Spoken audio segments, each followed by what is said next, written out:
Hello,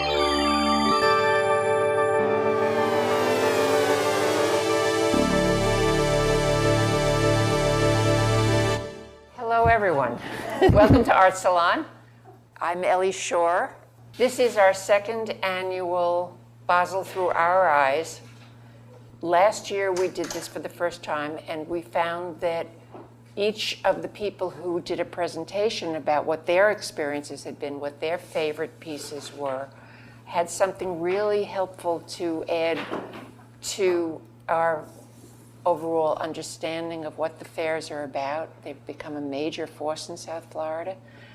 Gerri Aurre is an artist, a retired art teacher, and a frequent presenter here. She was part of the Art Basel survey a year ago, and she also did the Venice Biennale for us. So as much as I try to have individual artists talking about their work, I also like to mix it up a bit. And sometimes there's an artist development and a kind of a business development program. And sometimes it's talking about the art scene in South Florida and what gets us excited and what is happening in the world of contemporary art in general. And I think Basel is the perfect opportunity to do that. So, Gerri Aurre.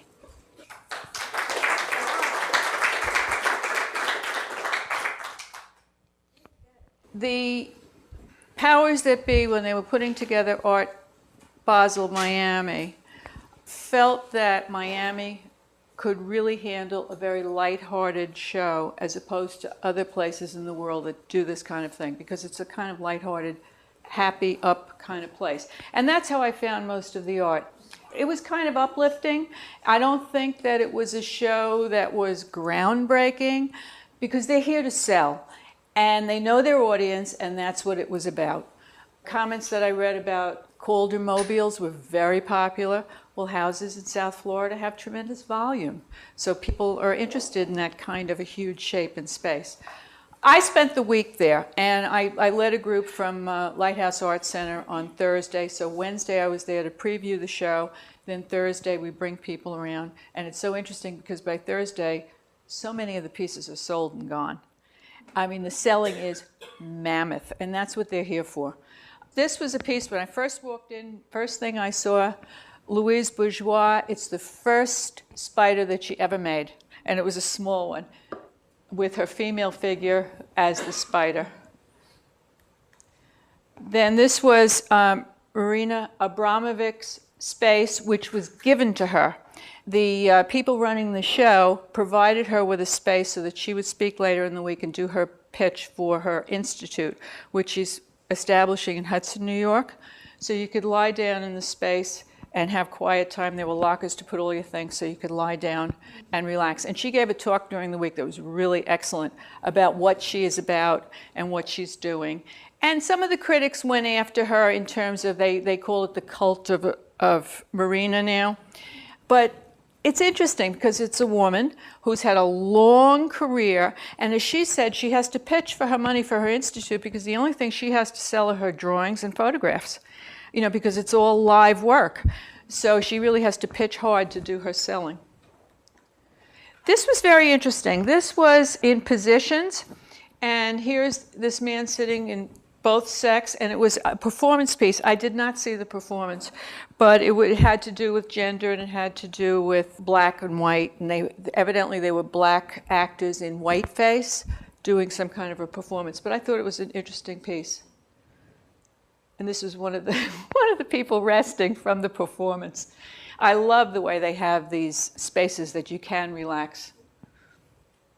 This was a Damien Hirst, and it was at the White Cube Gallery, which I thought was interesting, as it should be. And it was called Black Scalpel Cityscape. And they're all pieces from medical scalpel. So much of his work is pills and medicine and what's happening and the elderly and how our lives are all tied into medical and what we deal with. Well, this was about cities and where we are in medicine and advancement and all of that. But there was also the other side of this, which had to do with bombing and war and the hard edge of what's happening in the world. So once you start looking into his pieces, there's a lot more to them than you'd think. This was a very large piece. It was interesting because they were all very silvery on the black background. This was just something that I saw and enjoyed, the stuffed pieces. This was an artist that Lee Ufan is his name, and he's a Korean artist whom I had seen in Korea. They're very large pieces, and they're very deliberate brush strokes. And his sculptures are very deliberate, minimalist, and so are his paintings. And then I had seen him in Korea, and then I saw him on Niishima Island in Japan. The inland islands in Japan, which were seafaring islands, have become redundant. So what's happening is that artists are taking over the islands. And Niishima has a Lee Ufan museum with all his minimal work all through it because they appreciate it and have awarded him because he has contributed so much to Japanese culture by taking the idea of the brushstroke to a new place. So it was interesting. I saw a few of his works at Basel. And then there's my favorite, Lydia Barlow. She was at Hauser and Wirth. Last year, she had very large pieces, and she had been a featured artist at the Venice Biennale. This year was a smaller one, and what they did, which was interesting to me, at Wirth and Hauser, they had a small room, and they had her small piece, they had an Eva Hess, and they had a Louise Bourgeois in very small contained space. Second day, they were all gone. And this, I just happen to be, I'm crazy about stuff that comes off the wall, so I enjoy this kind of work. This was very interesting, and I can't tell you too much about, I can tell you nothing about it really, but it was ceramic art all in a space, and they installed the ceramic floor as well. But I thought that the ceramic pieces were just beautiful. I had taken a lot of pictures of them because I thought they were very creative and interesting. The space was beautiful too. And this, of course, is Carol Walker. This sold for $300,000. Yeah, it was about as long as this wall. It was beautiful. And I'm glad to see a woman doing as well as she's doing. This was an artist who, this is Clara Kristalova. She's currently showing at the Norton under, again, their Women in Art series. They seem to really hit it. I mean, amazingly well, because her works were in 5 or 6 places in the main Basel building. And I went to the talk that the Norton gave just before Basel. I know you were there. And when I saw the picture on the front of the Norton cover, it was like, what is this stuff? It didn't knock me out. But when you went there and you listened to her and then you actually saw it in the space, her work was very interesting. And she had been a student of painting and felt that painting was too confining for her. So she moved into clay work that she felt was much more immediate. And her work is very immediate when you see it. It leaves you questioning. So to me, it was interesting. It's another piece of hers with the hair over the woman's face. There were a couple of booths that were exclusively African American, and I particularly love this piece because, again, it's coming off the wall with the canvas that's ripped and the master-servant kind of thing, and I thought it was great. And Elle Sway. This was interesting to me because usually his work is so colorful, but this piece was very monochromatic. And he is going to be the curator for the Venice Biennale this summer. So I think that's going to be interesting because, no, it's metal. They're metal pieces. This is a detail of, usually his work is all of the labels from whiskey bottles and that sort of thing, and he has the people in his village in Africa put it together. The criticism of Basel last time was that there were not enough, it was mostly Eurocentric. Well, I thought, well, how interesting that they put him as the curator this time, because I think it's going to be a very different show. That's a William Kenridge drawing, ink drawing. Drawing was much more prevalent at this show than it has been. It was never seen as a permanent because it's very hard to save a drawing, but there are buyers out there, it's not as expensive, and they're powerful. I don't have this, wait a minute, what's this one? Yeah, it was some kind of a ceramic that looked like tires. I don't have her name, but she was featured in a lot of the advertising for the show. This is Mickalene Thomas's mother's living room. I mean, I happen to like Mickalene Thomas a lot, so I thought it was great, and you could sit in it and just experience the space. This was a very large piece, and it was a bird's nest, but it was all words. The whole nest was made out of words. So I just found it interesting to look at. The other thing I found from this show, and I know you ladies who weave, I think because of the age we live in, there's much more emphasis on things that we can touch and feel and work with our hands. So there were a lot more pieces that were like that. This artist, Peter Feldman goes around to junk shops and collects paintings. And that's exactly what and I remember last year he had one at Basel where all the horizon lines were lined up equally. Anyway, this sold for 300,000 euros. Put on the wall and arranged, and that was... This I just enjoyed. It was a flat shopping cart, and that was gone the next day, and there was a gold one in its place. It was great on the wall. I don't remember this guy's name, but I've seen him at exhibits all through Europe. And what he does is he takes a canvas and he crunches it into a ball and he paints all over it and then he opens it up. And they're great. I thought the technique was fun. Yeah. Here again is the paper. I love the way they come off the wall and onto the floor. I think that's great. And here's another one. It was just stuffed thing on the wall, and I happen to enjoy that kind of art. And this was a great space.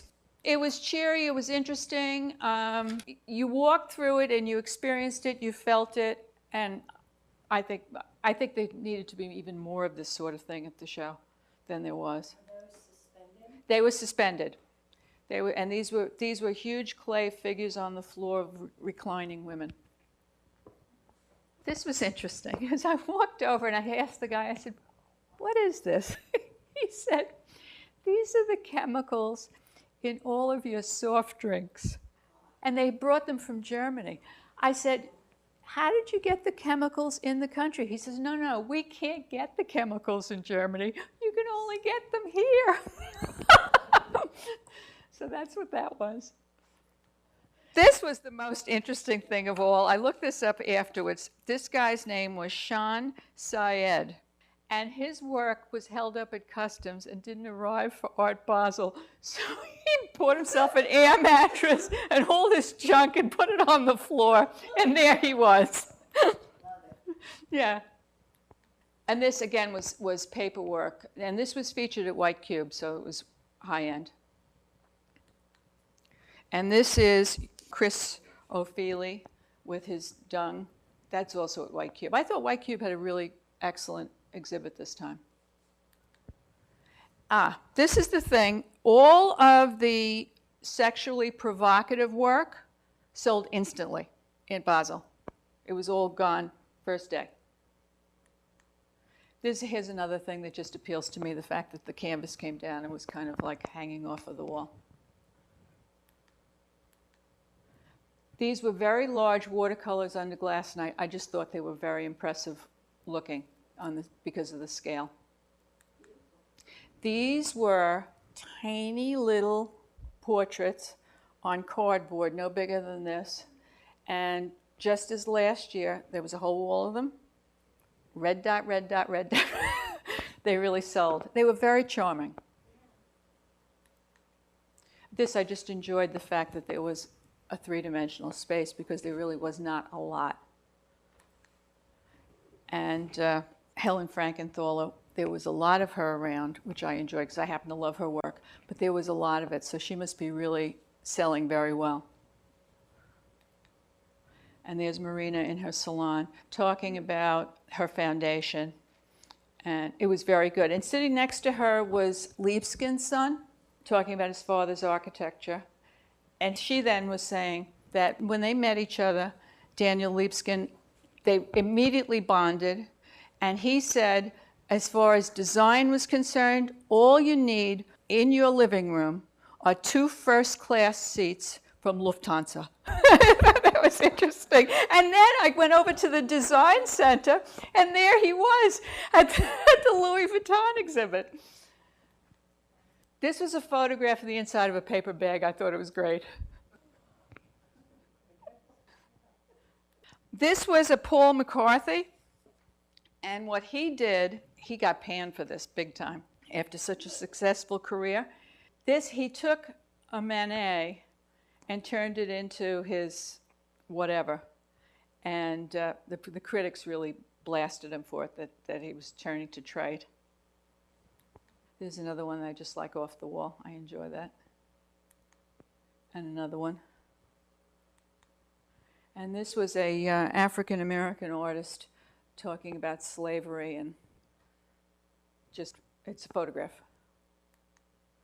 And Kusama, she was not around as much as she had been last year, but there was one whole big display of her work. And that's me sitting at one of Marina's Abramovich's thing is counting the rice. And she had this set up where you spent hours just counting the rice, because she's always about living in the moment and sensing the moment. So she had this designed so that you could sit and count the rice. And then I went over to Rebel's. And this, I didn't get the name of this artist, but this artist's work was shown all over the place. And it almost looks like lace, as if they had gone in between the lace and done an imprint of lace. It's very large and interesting. This is at Rebel's. I just enjoyed watching this woman standing in front of the piece. It was their 50th anniversary, and they put out a book that was really nice. This is just some of the graffiti wall in Miami. And then I went over to Margolis, and this is Gerhard Richter, and it was very powerful. It was massively... Ansel Kiefer, excuse me. Very impressive. The whole room was very impressive. It was very dark and almost scary, but it was very impressive. This was another piece of theirs with gold foil. I've been on a gold foil kick since I got back from Japan, so I cracked up when I saw this.